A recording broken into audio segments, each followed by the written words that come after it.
गुरुवार व्रत कथा। भारतवर्ष में एक प्रतापी और दानी राजा राज करता था।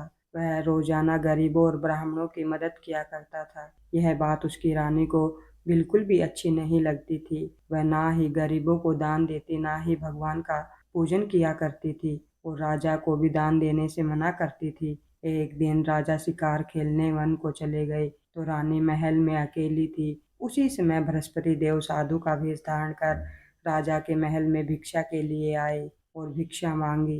रानी ने भिक्षा देने से इनकार कर दिया और कहा, हे साधु महाराज, मैं तो दान पुण्य से तंग आ गई हूँ। मेरा पति सारा धन लुटाते रहते हैं। मेरी इच्छा है कि हमारा धन ही नष्ट हो जाए, फिर ना रहेगा बांस, ना बजेगी बांसुरी। साधु ने कहा, देवी, तुम तो बड़ी ही विचित्र बात कह रही हो। धन संतान तो सभी चाहते हैं, पुत्र और लक्ष्मी तो पापी के घर भी होने चाहिए। यदि तुम्हारे पास अधिक धन है तो भूखों को भोजन दो, प्यासों के लिए प्याऊ बनवाओ, मुसाफिरों के लिए धर्मशालाएं खुलवाओ। जो निर्धन अपनी कुंवारी कन्याओं का विवाह नहीं कर सकते, उनका विवाह करा दो। ऐसे और कई काम हैं जिनके करने से तुम्हारा यश लोक परलोक में फैलेगा। परंतु रानी पर उपदेश का कोई प्रभाव न पड़ा। वह बोली, महाराज, आप मुझे कुछ न समझाइए। मैं ऐसा धन नहीं चाहती जो हर जगह बांटते फिरूं। साधु ने उत्तर दिया, यदि तुम्हारी ऐसी इच्छा है तो तथास्तु। तुम ऐसा ही करना कि बृहस्पतिवार को घर लेप कर, अपना सिर धोकर स्नान करना, भट्ठी चढ़ाकर कपड़ा धोना। ऐसा करने से आपका सारा धन नष्ट हो जाएगा। इतना कहकर वह साधु महाराज वहां से विलुप्त हो गए। साधु के अनुसार कई बातों को पूरा करते हुए रानी को केवल 3 बृहस्पतिवार ही हुए थे। उसकी समस्त धन संपत्ति नष्ट हो गई। भोजन के लिए राजा का परिवार तरसने लगा। तब एक दिन राजा ने रानी से बोला, हे रानी, तुम यहीं रहो, मैं दूसरे देश को जाता हूँ, क्योंकि यहाँ पर सभी लोग मुझे जानते हैं, इसलिए मैं कोई छोटा कार्य नहीं कर सकता। ऐसा कहकर राजा परदेश चला गया। वहाँ वह जंगल से लकड़ी काट कर लाता और शहर में बेच देता। इस तरह वह अपना जीवन व्यतीत करने लगा। इधर राजा के परदेश जाते ही रानी और दासी दुखी रहने लगी। एक बार जब रानी और दासी को 7 दिन तक बिना भोजन के रहना पड़ा तो रानी ने अपनी दासी से कहा, हे दासी, पास ही के नगर में मेरी बहन रहती है। वह बड़ी धनवान है। तो उसके पास जा और कुछ लेकर आ, ताकि थोड़ी बहुत गुजर बसर हो जाए। दासी रानी की बहन के पास चली गई। उस दिन गुरुवार का दिन था और रानी की बहन उस समय बृहस्पतिवार व्रत की कथा सुन रही थी। दासी ने रानी की बहन को अपनी रानी का संदेश दिया, लेकिन रानी की बड़ी बहन ने कोई उत्तर नहीं दिया। जब दासी को रानी की बहन से कोई उत्तर नहीं मिला तो वह बहुत ही दुखी हुई और उसे क्रोध भी आया। दासी ने वापस आकर रानी से सारी बात बताई। सुनकर रानी ने अपने भाग्य को कोसा। उधर रानी की बहन ने सोचा कि मेरी बहन की दासी आई थी, परंतु मैंने उसे कुछ नहीं कहा, इससे वह बहुत दुखी हुई होगी। कथा सुनकर और पूजा समाप्त करके वह अपनी बहन के घर आई और कहने लगी, हे बहन, मैं बृहस्पतिवार का व्रत कर रही थी। तुम्हारी दासी मेरे घर आई थी, परंतु जब तक कथा होती है तब तक ना उठना होता है और ना ही बोलना, इसलिए मैं नहीं बोली। कहो दासी, क्यों आई थी? रानी बोली, बहन, तुझसे क्या छिपाऊं, हमारे घर में खाने तक को अनाज नहीं है। ऐसा कहते कहते रानी की आंखों में आंसू आ गए। उसने दासी समेत पिछले 7 दिनों से भूखे रहने की बात अपनी बहन को विस्तार से सुनाई। रानी की बहन बोली, देखो बहन, भगवान बृहस्पति देव सबकी मनोकामनाएं पूर्ण करते हैं। देखो, शायद तुम्हारे घर में अनाज रखा हो। पहले तो रानी को विश्वास नहीं हुआ, पर बहन के कहने पर उसने अपनी दासी को अंदर भेजा तो उसे सचमुच अनाज से भरा एक घड़ा मिल गया। यह देखकर दासी को बड़ी हैरानी हुई। दासी रानी से कहने लगी, हे रानी, जब हमको भोजन नहीं मिलता तो हम व्रत ही तो करते हैं, इसलिए क्यों ना इनसे व्रत और कथा की विधि पूछ ली जाए, ताकि हम भी व्रत कर सकें। तब रानी ने अपनी बहन से बृहस्पतिवार के बारे में पूछा। उसकी बहन ने बताया, बृहस्पतिवार के व्रत में चने की दाल और मुनक्का से भगवान विष्णु का केले की जड़ में पूजा करें तथा दीपक जलाएं, व्रत कथा सुने और पीला भोजन ही करें, इससे बृहस्पति देव खुश होते हैं। व्रत और पूजन की विधि बताकर रानी की बहन अपने घर को लौट गई। 7 दिन बाद जब गुरुवार आया तो रानी और दासी ने व्रत रखा। गुड़साल में जाकर चना और गुड़ ले आई, फिर उससे केले की जड़ तथा भगवान विष्णु की पूजा की। अब पीला भोजन कहाँ से आए, इस बात को लेकर दोनों बहुत दुखी थी, क्योंकि उन्होंने व्रत रखा था, इसलिए बृहस्पति देव उनसे प्रसन्न थे। इसलिए वे एक साधारण व्यक्ति का रूप धारण कर 2 थालों में सुंदर पीला भोजन दासी को दे गए। भोजन पाकर दासी प्रसन्न हुई और फिर रानी के साथ मिलकर भोजन ग्रहण किया। उसके बाद वे सभी गुरुवार को व्रत और पूजन करने लगी। बृहस्पति भगवान की कृपा से उनके पास फिर से धन संपत्ति आ गई। परंतु रानी पहले की तरह आलस करने लगी। तब दासी बोली, देखो रानी, तुम पहले भी इसी तरह आलस करते थे। तुम्हें धन रखने में कष्ट होता था। इस कारण सभी धन नष्ट हो गया और अब जब भगवान बृहस्पति की कृपा से धन मिला है तो तुम्हें फिर से आलस होता है। रानी को समझाते हुए दासी कहती है, बड़ी मुश्किलों के बाद हमने यह धन पाया है, इसलिए हमें दान पुण्य करना चाहिए। भूखे मनुष्यों को भोजन कराना चाहिए और धन को शुभ कार्यों में खर्च करना चाहिए, जिससे हमारे कुल का यश बढ़ेगा, स्वर्ग की प्राप्ति होगी और पितृ प्रसन्न होंगे। दासी की बात मानकर रानी अपना धन शुभ कार्यों में खर्च करने लगी, जिससे पूरे नगर में उसका यश फैलने लगा। एक दिन राजा दुखी होकर जंगल में एक पेड़ के नीचे आसन लगाकर बैठ गया। वह अपनी दशा को याद करके बहुत दुखी होने लगा। उस दिन बृहस्पतिवार का दिन था। एकाएक उसने देखा कि निर्जन वन में एक साधु प्रकट हुए। वह साधु भेष में स्वयं बृहस्पति देवता थे। लकड़हारे के सामने आकर बोले, हे लकड़हारे, इस सुनसान जंगल में तू चिंता मगन क्यों बैठा है? लकड़हारे ने दोनों हाथ जोड़कर प्रणाम किया और उत्तर दिया, महात्मा जी, आप सब कुछ जानते हैं, मैं क्या कहूँ। यह कहकर रोने लगा और साधु को अपनी आत्मकथा सुनाई। महात्मा जी ने कहा, तुम्हारी स्त्री ने बृहस्पतिवार के दिन बृहस्पति भगवान का निरादर किया है, जिसके कारण रुष्ट होकर उन्होंने तुम्हारी यह दशा कर दी है। अब तुम चिंता को दूर करके मेरे कहने पर चलो तो तुम्हारे सब कष्ट दूर हो जाएंगे और भगवान पहले से भी अधिक धन संपत्ति देंगे। तुम बृहस्पतिवार के दिन कथा किया करो, 2 पैसे के चने मुनक्का लाकर उनका प्रसाद बनाओ और शुद्ध जल से लोटे में शक्कर मिलाकर अमृत तैयार करो। कथा के पश्चात उस अमृत व प्रसाद को बांटकर ग्रहण करें। ऐसा करने से भगवान तुम्हारी सभी मनोकामनाएं पूरी करेंगे।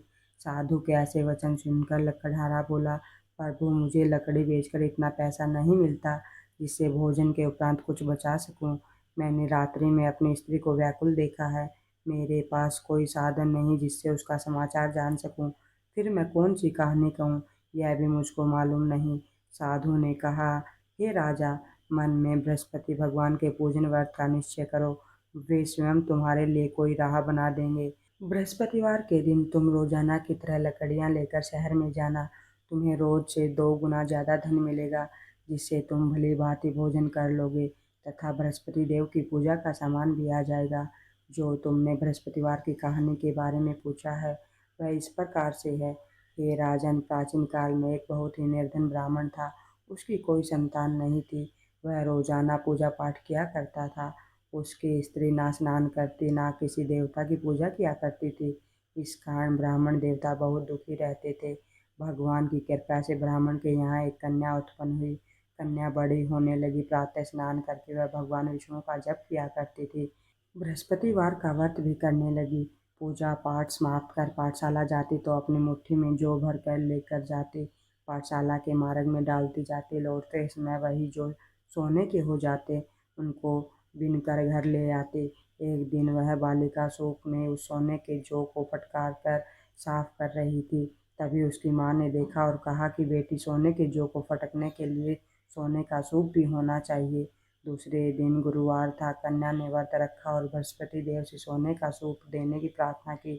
बृहस्पति देव ने उसकी प्रार्थना स्वीकार कर ली।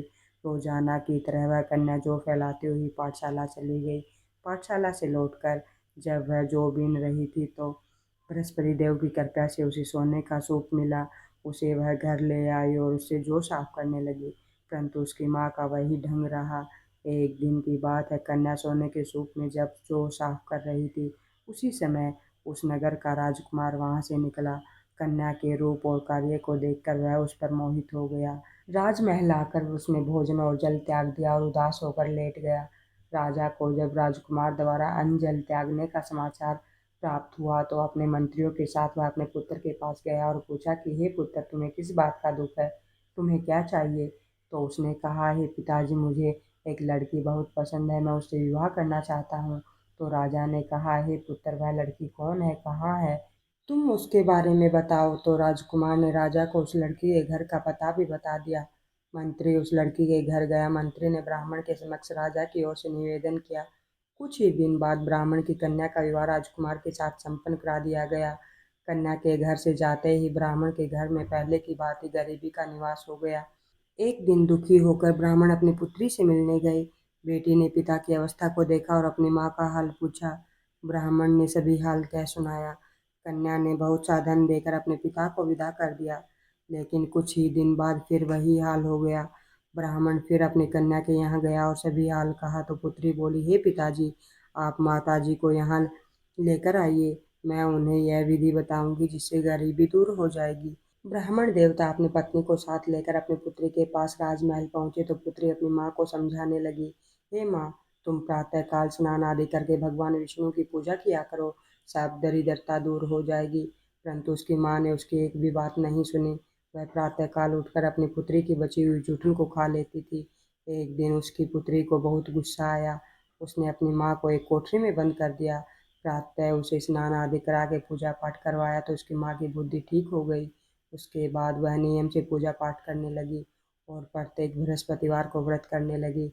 इस व्रत के प्रभाव से मृत्यु के बाद वह स्वर्ग लोक को गई। वह ब्राह्मण भी सुखपूर्वक इस लोक का सुख भोग कर स्वर्ग को प्राप्त हुआ। इस तरह कहानी कहकर साधु बने बृहस्पति देव वहां से विलुप्त हो गए। धीरे धीरे समय बीतता गया। फिर बृहस्पतिवार का दिन आया। राजा जंगल से लकड़ी काटकर शहर में बेचने गया। उसे उस दिन और दिनों से अधिक धन मिला। राजा ने चना गुड़ आदि लाकर बृहस्पतिवार का व्रत किया। उस दिन से उसके सभी क्लेश दूर हो गए। परंतु जब अगले बृहस्पतिवार का दिन आया तो वह बृहस्पतिवार का व्रत करना भूल गया। इस कारण बृहस्पति भगवान नाराज हो गए। उस दिन उस नगर के राजा ने विशाल यज्ञ का आयोजन किया था तथा अपने समस्त राज्य में घोषणा करवा दी थी कि सभी मेरे यहाँ भोजन करने आए, किसी के घर चूल्हा न जले। इस आज्ञा को जो नहीं मानेगा उसको फांसी दे दी जाएगी। राजा की आज्ञा के अनुसार राज्य के सभी वासी राजा के भोजन में सम्मिलित हुए। लेकिन लकड़हारा कुछ देर में पहुंचा, इसलिए राजा उसको अपने साथ महल में ले गए। जब राजा लकड़हारे को भोजन करा रहे थे तो रानी की दृष्टि उस खूंटी पर पड़ी जिस पर उसका हार लटका हुआ था। उसे हार खूंटी पर लटका दिखाई नहीं दिया। रानी को निश्चय हो गया कि मेरा हार इस लकड़हारे ने चुरा लिया है। अब रानी के कहने पर लकड़हारे को राजा ने कैद खाने में डलवा दिया। लकड़हारा जेल में विचार करने लगा कि न जाने कौन से पूर्व जन्म के कर्म से मुझे यह दुख प्राप्त हुआ है, और जंगल में मिले साधु को याद करने लगा।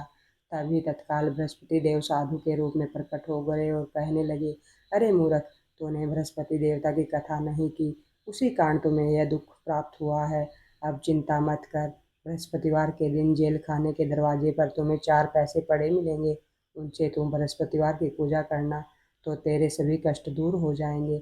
अगले बृहस्पतिवार उसे जेल के द्वार पर 4 पैसे मिले। राजा ने पूजा का सामान मंगवाकर कथा कही, प्रसाद बांटा।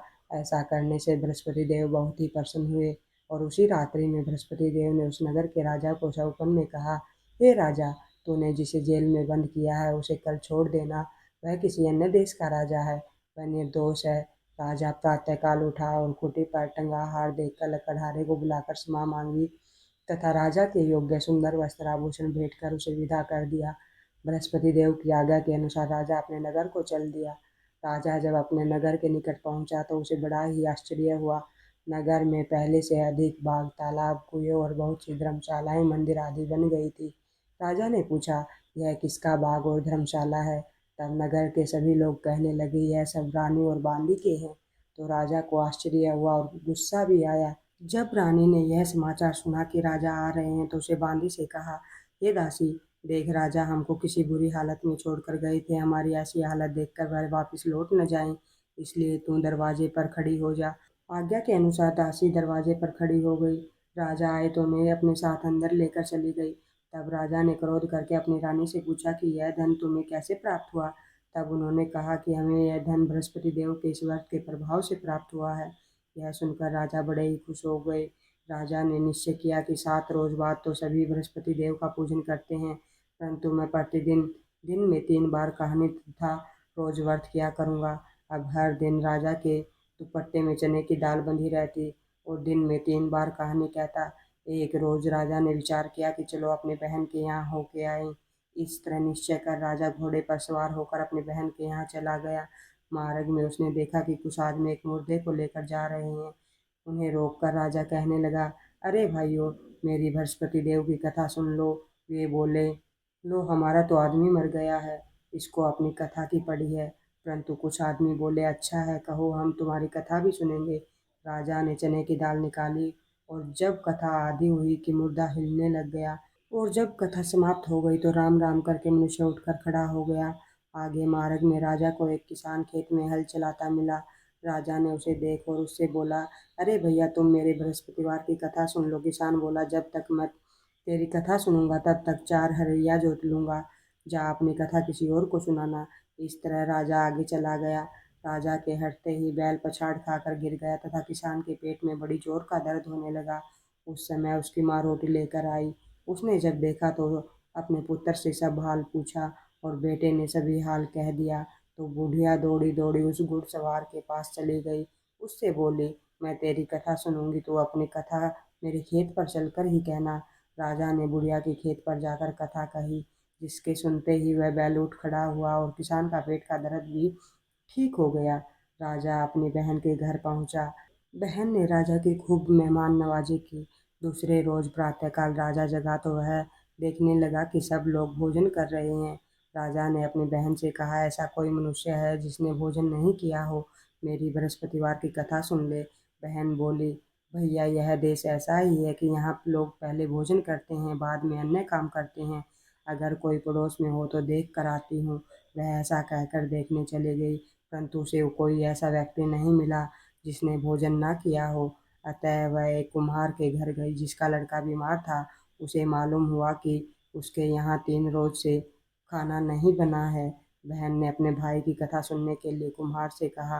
वह तैयार हो गया। राजा ने जाकर बृहस्पतिवार की कथा कही, जिसको सुनकर उसका लड़का ठीक हो गया। अब तो राजा की प्रशंसा होने लगी। एक रोज राजा ने अपनी बहन से कहा, हे बहन, हम अपने घर जाएंगे, तुम भी तैयार हो जाओ। राजा की बहन ने अपनी सास से कहा। सास ने कहा, हाँ चली जा, परंतु अपने लड़के को मत लेकर जाना, क्योंकि तेरे भाई को कोई औलाद नहीं है। बहन ने अपने भाई से कहा, भैया, मैं तो चलूंगी, पर बालक नहीं जाएंगे। राजा बोला, जब कोई बालक नहीं चलेगा तब तुम भी क्या करोगी? बड़े दुखी मन से राजा अपने नगर को लौट आया। राजा ने अपनी रानी से कहा, हम नीवंशी हैं, हमारा मुंह देखने का धर्म नहीं है और कुछ भोजन आदि नहीं किया। रानी बोली, हे प्रभु, बृहस्पति देव ने हमें सब कुछ दिया है, वह हमें औलाद अवश्य देगा। उसी रात को बृहस्पति देव ने राजा से सौपन में कहा, हे राजा, उठ, सभी सोच त्याग दे, तेरी रानी गर्भ से है। बृहस्पति देव की यह बात सुनकर राजा बड़ा ही खुश हुआ। यह बात पूरे नगर में फैल गई और सभी बड़े ही खुश हुए। 9वें महीने में रानी के घर में एक सुंदर पुत्र पैदा हुआ। तब राजा बोले, हे रानी, स्त्री बिना भोजन के रह सकती है, पर बिना कहे नहीं रह सकती।